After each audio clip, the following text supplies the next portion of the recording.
All right, so let's talk about new construction in the residential real estate world, because that's where really the blood has been in the water. We haven't seen a lot on the previously owned house. And I know there's a lot of the media talking about, prices going down and whatever. It's not really been the case. We've seen a little bit of dip, but previously owned sellers or your retail sellers, they're just more sticky. They're not really interested in reducing prices. They're more likely to hold tight and say, no, thank you, I don't need to sell, than they are to, chase the market down and reduce their prices. People just don't really interact that way in the previously owned world.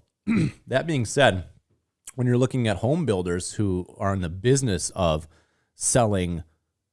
building and selling properties, you better believe that they want to get that stuff off their books, and you better believe that they're quicker to price reductions. And so we've seen kind of across the nation probably about a 10% dip in new construction, which is quite significant. And then we're also seeing a lot of incentive-based selling on the new construction side as well. So you're seeing blinds going in. You're seeing a lot of 2-1 buy downs. We'll talk about what that is. We're seeing closing costs get paid, and we're seeing the prices go down. So basically, builders are doing what they need to do to get their houses sold, and they're more willing to do that because they don't live there. It's their business, and they need the cash to come out, right? So what can you take from this? What can you surmise from this? Is what I'm thinking, that we're pretty close to probably a new construction bottom right now. Not financial advice, but it seems like it's gotten to a level where it's starting to turn. But now we do need to be careful, because like we talked about, the builders are offering these 2-1 buy downs.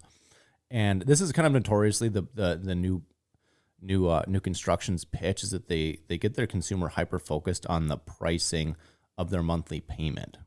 And where this can become predatory is when we look at their payment out of the gate for the next 1 to 2 years without those fully assessed taxes, right? Because when you build a new house, you're still going to have the taxes assessed on that property at the lot value, which can be hundreds of dollars a year versus thousands of dollars a year.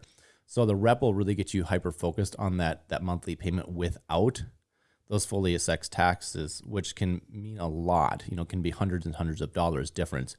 Now what they're also doing is they're entering in these 2-1 buy downs, where they're basically, the builder saying hey, we're going to offer you a 2-1 buy down, which is what that does. Is it's a lump sum payment at closing that reduces your interest or your interest rate for the first year, and then in the second year it for the first 2 years. So it'll be super low for the first year, bumps up on the second year, and then it's fully assessed at the new interest rate on the third year.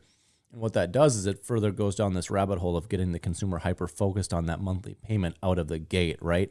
So you're writing a 4.5% interest rate with a 2-1 buy down, plus you don't have fully assessed taxes, and you can be thousands of dollars off what your payment's going to be in the future, in those 2 years when those loans hit maturity and the tax is fully assessed.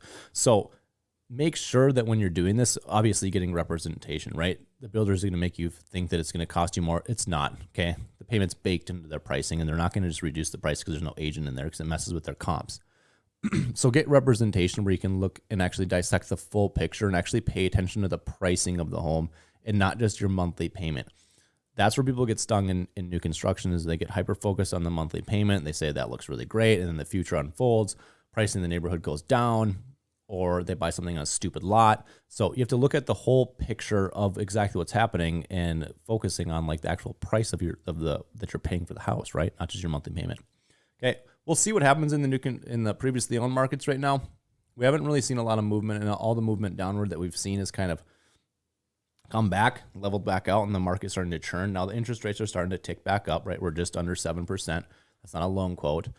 We were under 6 for a while. 5.5, 5.875. That was a really nice time to be an active buyer. So a lot of those deals got scooped up, and a lot of the pricing came back. But we're still seeing multiple offers. We had multiple offers last weekend, again, on the properties that I was engaging with. And so the market's moving, and I just don't see the previously owned market really taking a major hit. Maybe it does. Maybe new construction bottoms, then previously owned bottoms. I don't know. We'll see. I just don't see sellers and previously owned houses. They're just, like I said before, they're just more sticky. They're not really interested in reducing the price, and they don't have to. So, all right, guys, that's what I got today. So be careful. Hit me up if you guys are serious about moving. It'll be well worth your while. Bye-bye.